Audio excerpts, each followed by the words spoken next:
Today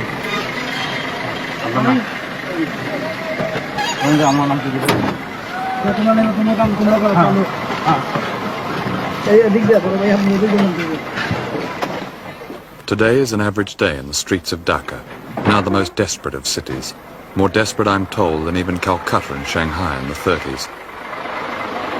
In normal times, this lorry collects the bodies of a few dozen destitutes. Now it collects hundreds of bodies, all of them starved to death, including this 11-year-old girl whose name was Hasna, who died in the gutter a few hours before we arrived, with her mother and brother beside her, still with nothing to eat.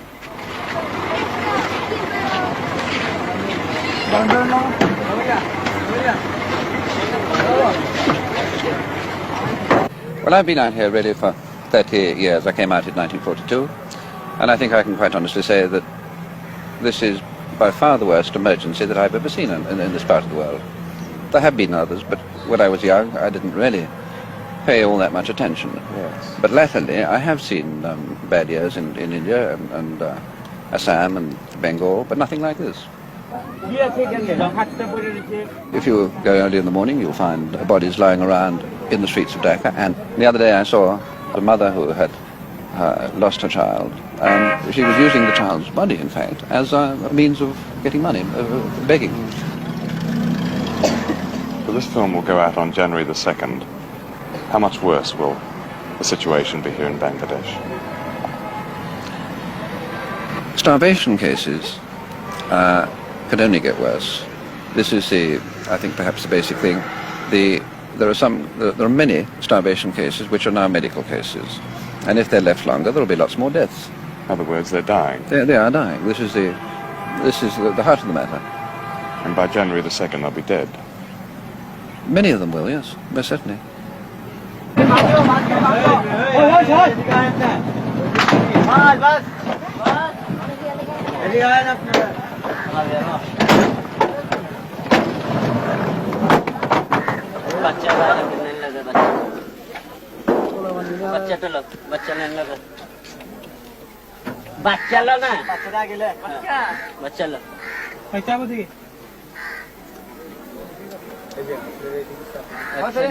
Why have these children been allowed to starve?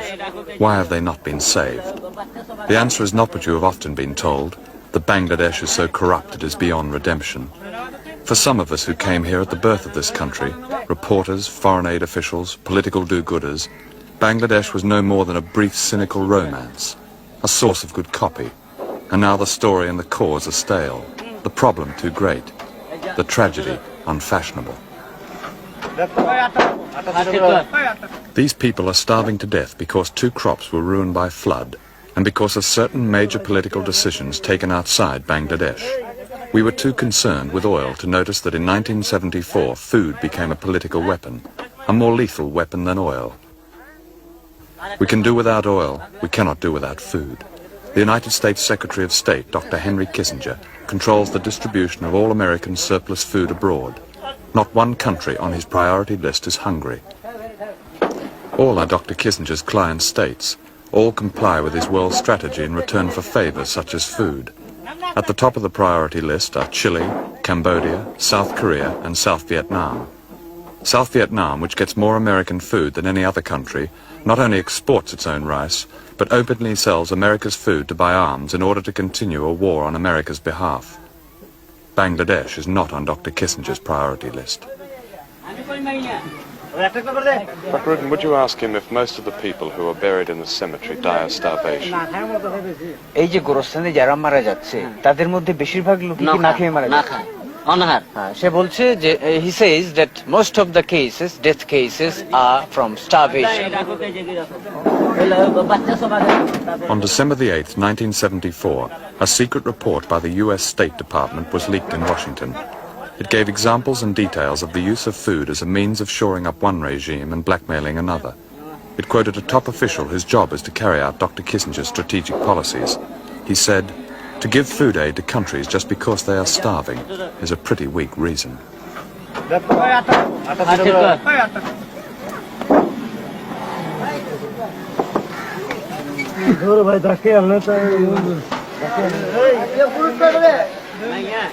नहीं है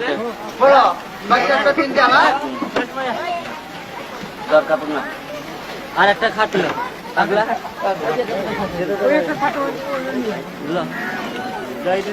এটা ধর দুইটা বড় 6 million people died in concentration camps during 4 years in World War II. Almost as many people may have died in Bangladesh in the last 4 years. Years of drought, flood, epidemic, a genocidal war, and now famine, perhaps the greatest famine of all. I don't draw this parallel idly. I happen to be standing in the middle of a field piled high with human skeletons, bones and skulls and pieces of human hair for as far as I can see, now being picked over by crows. This is just one cemetery in Dhaka, and today they are digging up last month's famine victims in order to bury today's victims. 85 since 7 o'clock, 10,000 since last July, and most of them young, starved children. Many of these children died because they couldn't get milk. Last year, the United Nations in Dhaka stopped feeding starving children a powder made from milk and soya beans, simply because the common market countries had bought up all American soya bean stocks to use as cattle feed. And yet the EEC Council of Ministers haggled for months before releasing a miserable £63 million as relief aid, an eighth of what they had promised to 25 hungry countries, of which Bangladesh is but one.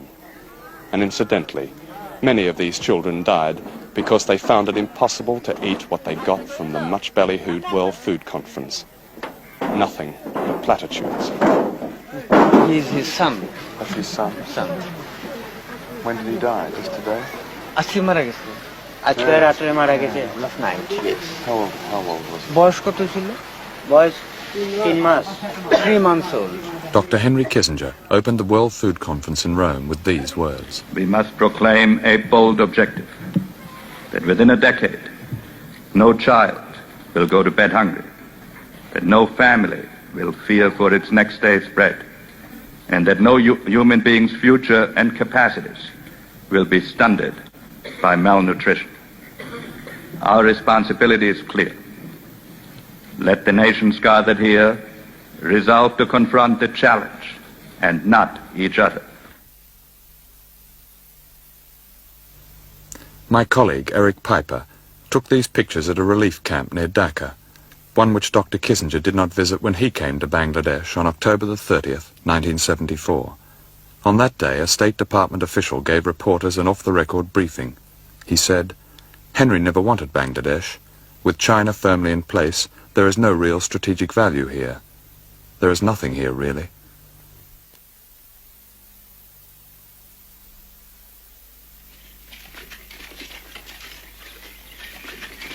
All the people working these fields Yes. have sold their crops. Yes.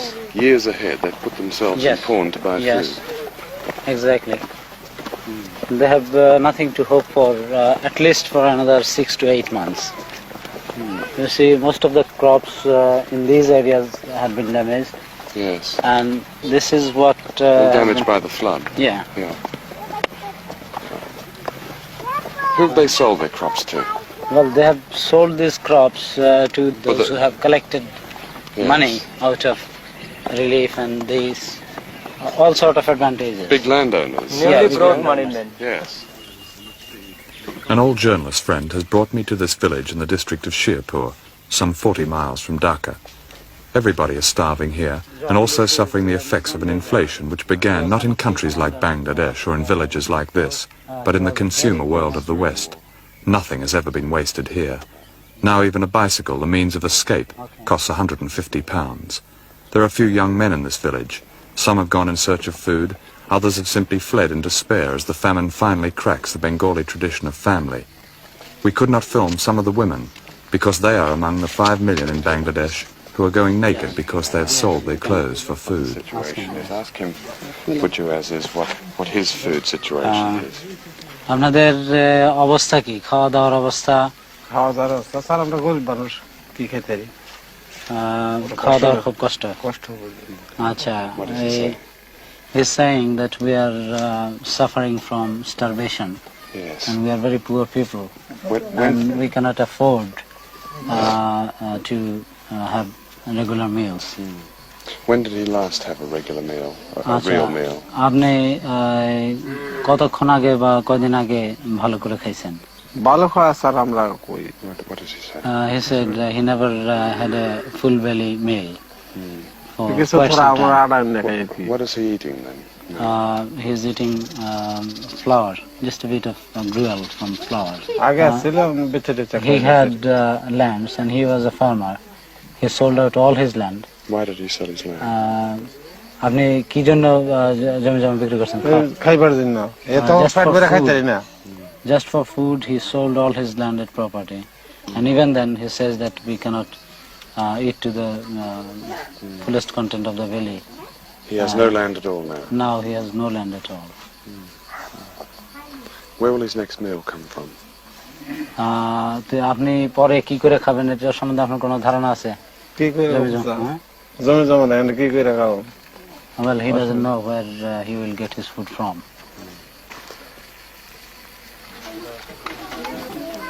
This little boy is probably typical of starvation, where he doesn't look like the Belson case, but he has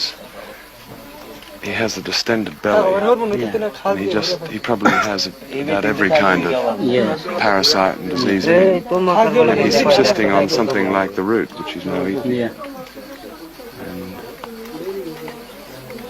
And that little boy, even though his arms are quite thick, is in fact starving. Yes.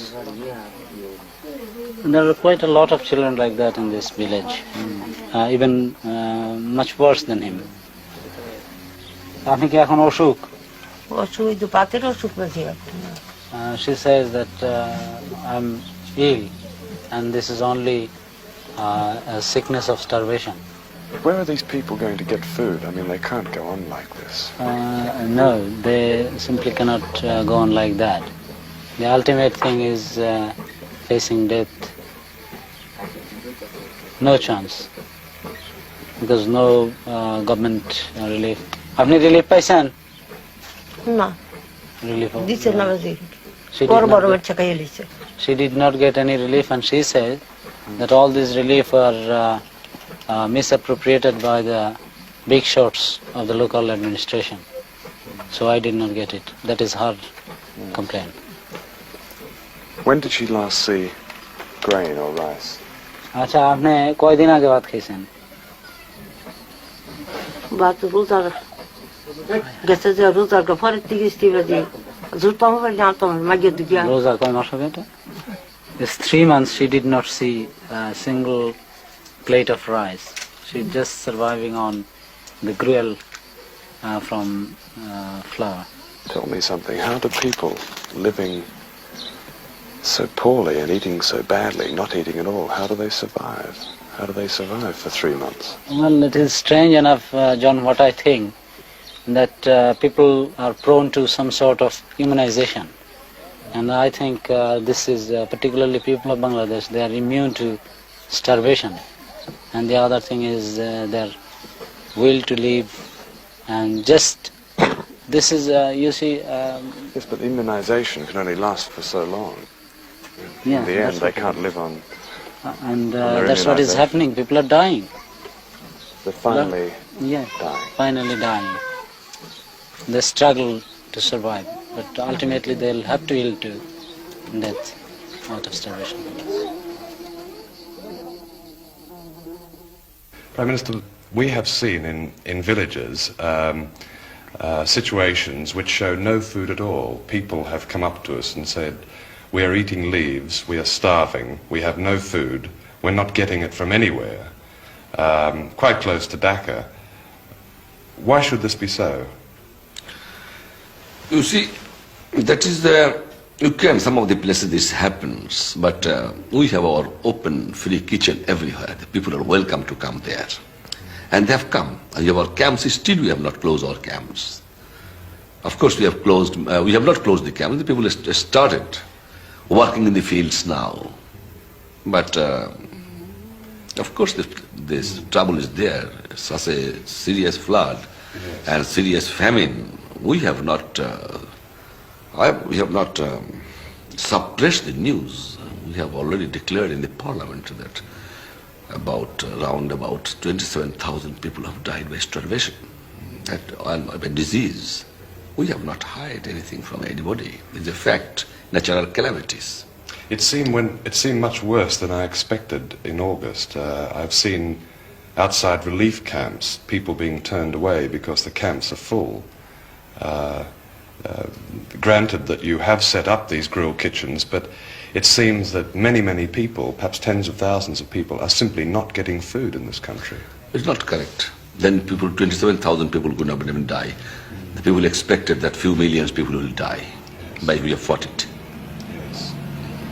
Everybody expected that few billion people will die by starvation after the flood, after the inflation, because we had no the food grains in our godown at that time. We have tried to collect from all over the world. Yes. And that time some people should come forward to help us, but we on a humble way, we have tried. And about 27,000 people have died by starvation. It is a fact. We tried our best. Consciously we have tried our best.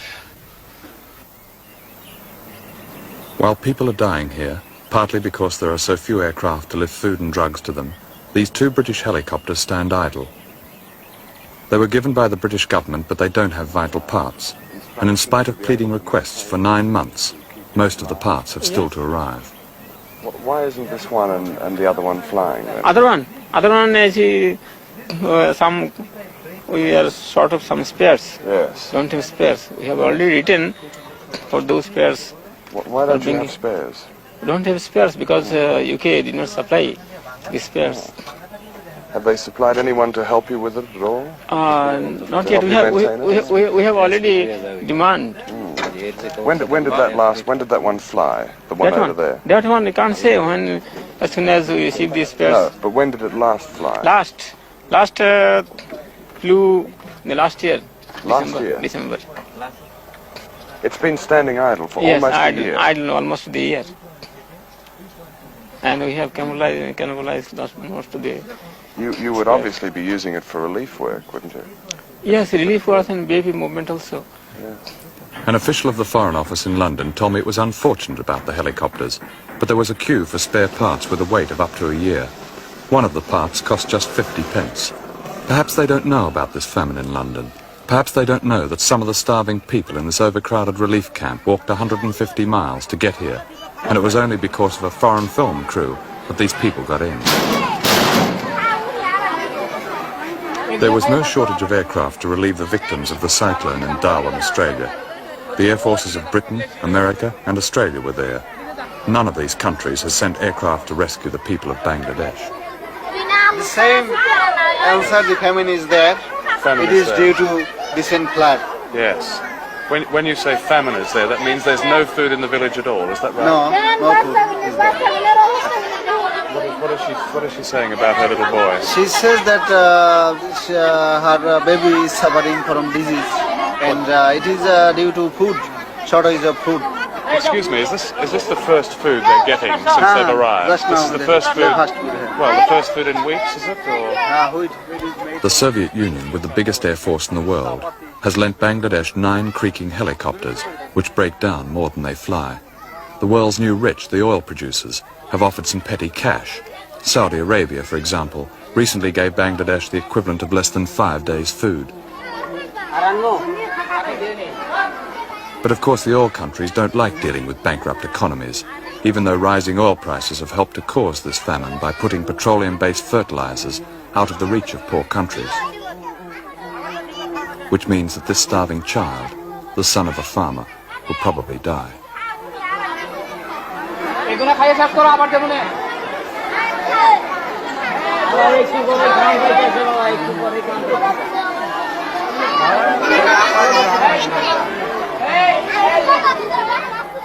Recently, a foreign aid official visited Bangladesh for 3 days.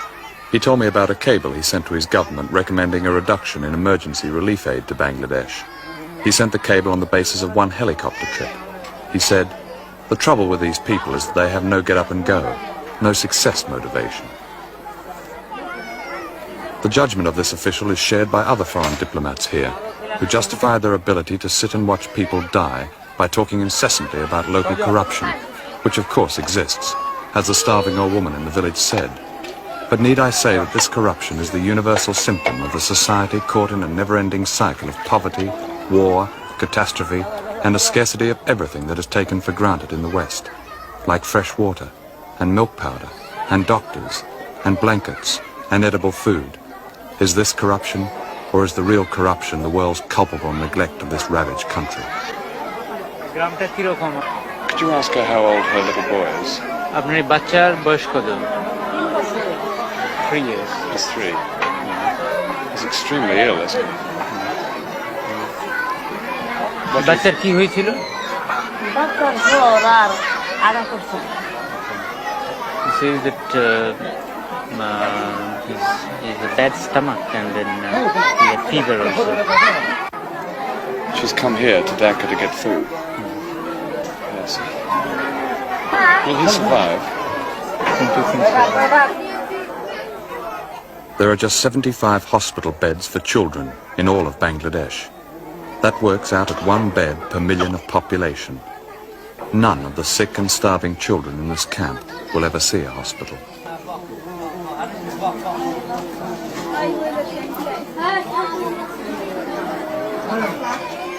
This used to be a soap factory.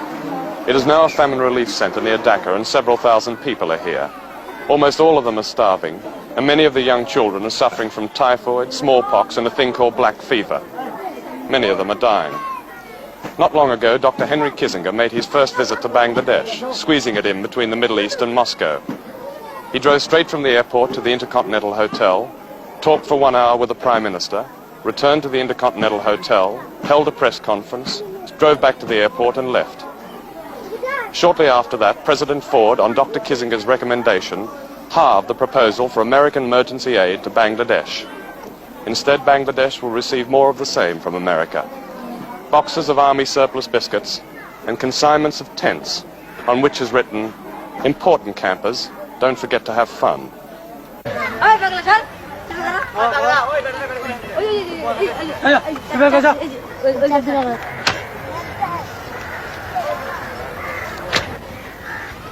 On December the 28th, 1974, Sheikh Mujib declared a state of emergency in Bangladesh. There were shootings, arrests, and signs that Bangladesh is fast approaching political chaos as a direct result of this famine. Of course, it used to be said that starving people disturb nobody, and this certainly applies to the thousands of dead in this horrific cemetery. But Bangladesh is at the center of Asia, with borders on China, India, and Burma. And when those who somehow manage to survive this famine are finally in political turmoil, they will, I'm afraid, disturb everybody.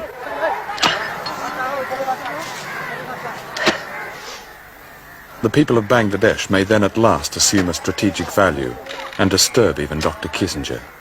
They may even disturb the United Nations, which ignores its own charter by its meanness to Bangladesh, and the Soviet Union, which heaps so-called friendship on Bangladesh and little else, and Australia, which mocks Asia with cliches about partnership while its surplus wheat stays in its silos, and the so-called internationalist common market, whose behaviour toward the starving of Bangladesh is that of a mean little burger, and Britain with its traditional goodwill and 2 idle helicopters. But of course the West has given something to Bangladesh, a disease called inflation. If you've been horrified by what you've seen, then good. No doubt the commercials in a minute's time will offer reassurance to those who feel they need it. The truth is that Bangladesh and Britain have been caught in the same blizzard of inflation, energy crisis and shortage, with the one difference. When prices go up in Britain, no one dies. When prices go up in Bangladesh, thousands die. You see, it's no longer a question of pity and charity. To hell with that. Their struggle to survive is our struggle. Beat it in Bangladesh and you beat it in Britain. It's really a simple choice that has little to do with the brotherhood of man. The alternative is that we are all expendable.